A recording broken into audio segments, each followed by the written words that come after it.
Hola, ¿qué tal amigos? Les saluda Ricardo Sánchez Silva y esto es Ricardo lo dice.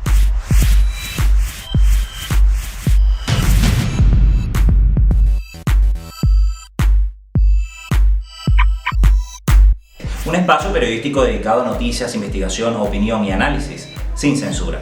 En esta octava edición hablaremos sobre lo que pasó el pasado 6 de diciembre con las elecciones parlamentarias en Venezuela. Y hemos querido invitar a Julio Jiménez, mejor conocido en las redes sociales como Julio Coco, quien pues se ha caracterizado por ser un personaje crítico al gobierno. Él se define de izquierda, pero también crítico a la oposición. Nosotros le hicimos la propuesta de que nos acompañara, la cual aceptó. Bienvenido, Julio. Gracias, Ricardo. Un placer tenerte con nosotros. El placer es mío. Mira, quisiéramos comenzar preguntándote, ¿tú te esperabas esta victoria tan abrumadora que dejara por fuera, que incluso dejó por fuera a candidatos independientes? Nadie se esperaba esto. Nadie. Lo que ocurrió el día 6 de diciembre fue la expresión de un quiebre social que se dio en el país hace algunos meses y que yo lo decía en las redes sociales y en algunos medios, de que nosotros no sabíamos cómo se iba a expresar el quiebre social. Yo decía, eso fue en agosto, yo decía que el quiebre social podía graficarse como un estallido social, como una jornada masiva de protesta, exigiendo comida, exigiendo condiciones de vida, o que podía transformarse en un fenómeno electoral que también pudo haber sido una extensión masiva. Nadie se lo esperó. Porque incluso cuando nosotros vemos ya con más detalle, viendo los resultados mesa por mesa, estado por estado, municipio por municipio, tú te das cuenta que pasó algo como lo que decían en los 90 cuando te enfrentabas a los Chicago Bulls de Michael Jordan. Para ganarle a los Bulls, tú tenías que hacer tu mejor juego y que Michael Jordan tuviera el peor juego de su vida. Exactamente eso fue lo que pasó. Los factores contra gobierno, más factores chavistas que son profundamente indignados con Nicolás Maduro, jugaron a nivel social un juego perfecto. Y la campaña del PSV, del Polo Patriótico, fue la peor campaña de su vida, una campaña sin propuestas, una campaña de amenaza, de chantaje, de propagación de miedos. Entonces confluyeron todos los factores posibles para que ocurriera un evento único en la historia, que solo es comparable con lo que ocurrió en Venezuela en diciembre de 1998, que fue cuando ganó Chávez la presidencia. Pero tú dijiste públicamente que no tenías pensado votar por la MUD, sin embargo cambiaste de opinión. Si tuvieras que decir en una frase la razón por la cual cambiaste de opinión y apoyaste a la MUD, ¿cuál sería? Simple, porque la gente estaba apoyando a la MUD. ¿Y por qué particularmente? ¿Cómo podemos explicar, por ejemplo, el fenómeno del 23 de enero? Esto es un fenómeno que mucha gente no se esperaba, y en el 23 de enero ganó la mesa de la unidad. Tú que estás en la calle, tú que pateas barrio, ¿qué fue lo que pasó allí? Mira, la presión social incide. Te voy a contar solo dos anécdotas rapidito, un minuto. Yo tengo familia que el 23 de enero, de aquí les envío un saludo a mis primos, a mis tías, a los panas que tengo allá. La mitad son chavistas y chavistas duros. Y yo llamé, como siempre llamo, días antes de las elecciones, épale, ¿cómo está la cuestión? ¿Para dónde va el asunto? Y me empezaron a cantar por teléfono, en altavoz, abajo a la izquierda por la manito, y yo quedé impávido. Yo quedé loco. ¿Y qué pasó aquí?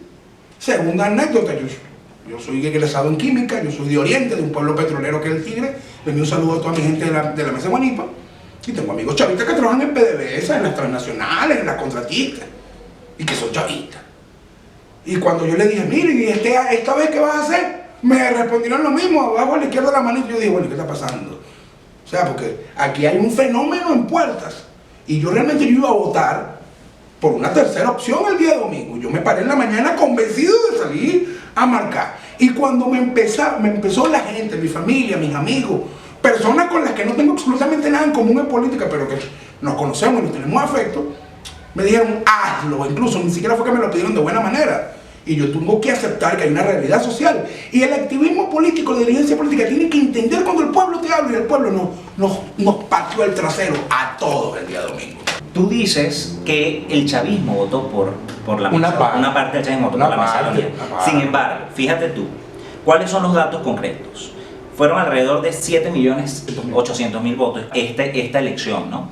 En las elecciones tú comparabas con las presidenciales anteriores, porque la magnitud de participación se compara con las presidenciales. En las anteriores, en la que Capriles se enfrentó a Nicolás Maduro, tuvo un total de votos de 7.300.000.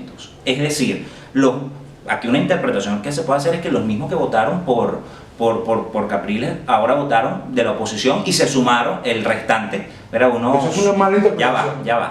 Porque dejaron de votar por el chavismo y bajó la cantidad de votos del chavismo a 5 millones y algo, ¿no? Bajó la cantidad de votos. Entonces no podemos más bien interpretar, o sea, aquí se pudiera confirmar la tesis de Nicolás Maduro que dice que la gente no votó, o sea, dejaron de votar en vez de que votaron, es que la mayoría votó por la otra opción. Bueno, porque es que tuvieron menos votos que 2013. Te explico. Observa la variación del registro electoral permanente y verás que eso que estás diciendo es falso. Primero. No es falso que fueron menos votos. Oye. Para el chavismo. No, eso no es falso. Te digo la forma como interpretan los datos. Tenemos un fenómeno migratorio. Más de 1.300.000 venezolanos que están inscritos en el registro electoral no votaron sencillamente porque no estaban en territorio nacional. Eso equivale al menos al 5% del registro electoral en su conjunto. O sea, estamos hablando de 1 millón de votos que sí votaron por Enrique Capriles Radonsky el 14 de abril de 2013.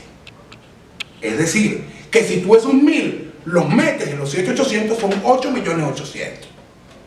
O sea, tú dices que el hecho más fuerte ocurrió estos últimos segundo, segundo. Mucho opositor se abstuvo, molesto con la Mesa de Unidad Democrática y molesto con el CNE por falta de confianza. Y ese electorado votó por Enrique Capriles Radonsky el 14 de abril de 2013. Cuando tú realmente haces un análisis global de lo que ocurrió, tú puedes decir que si todos los que votaron por Capriles en 2013 hubiesen votado efectivamente el domingo pasado, hubiésemos obtenido más de 9 millones de votos. Más de 9 millones de votos.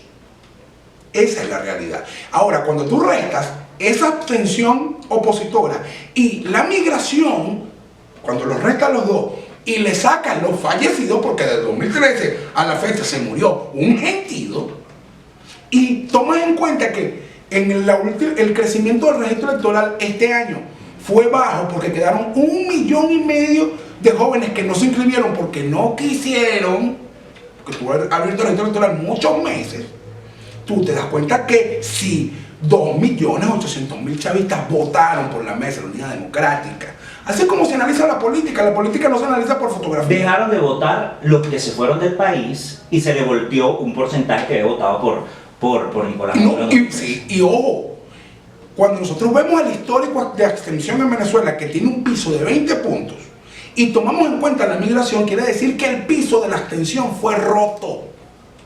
Ese 75% es irrisorio. Por eso es que podemos decir que hubo una participación igual a la de una elección presidencial, incluso a nivel de mecanismo, porque el seleccionar todo era un solo voto, igual que en una elección presidencial. Yo estaba asustado a las 3 de la tarde porque decía, ¿por qué no hay cola? ¿Por qué no hay cola? Obvio, no había cola por algo simple, seleccionar todo el voto era muy rápido.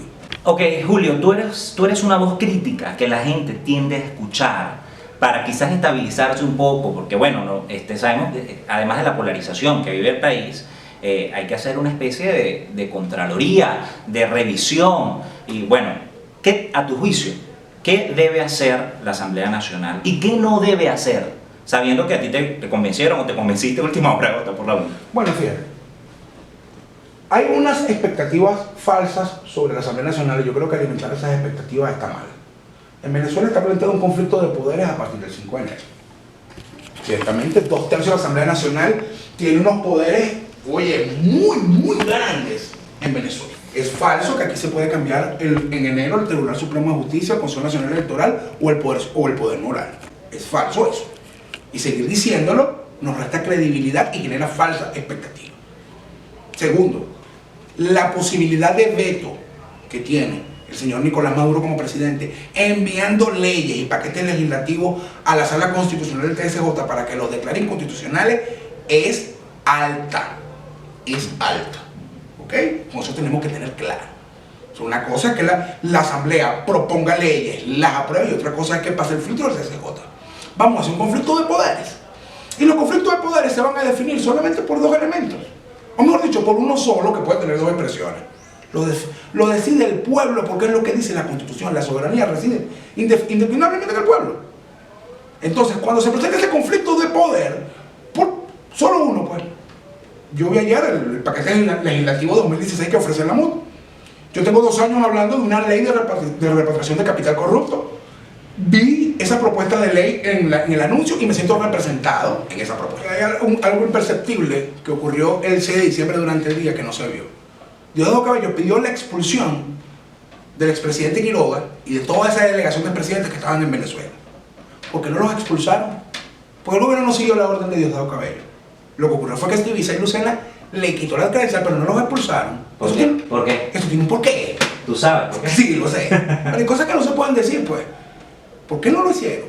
Y ahí es donde se ve que ya el gobierno no está solo en la escena mundial haciendo lo que le da la gana. Están rodeados. Y ellos lo saben. Así que hagan lo que quieren hacer. Si quieren irse para la calle, que lo hagan. Si quieren reprimir, que lo hagan. El mundo occidental no va a tolerar una violación masiva de derechos humanos en Venezuela. Y la mayoría en Venezuela se hará respetar. Muchas gracias, Luis. Gracias a ti, Ricardo. Saludos a toda tu audiencia. Bien, amigos, hasta aquí la 8ª edición de Ricardo lo dice. Les recordamos apoyar el periodismo independiente suscribiéndote aquí y siguiéndome a través de las redes sociales a través de Ricardo lo dice. Hasta una próxima emisión.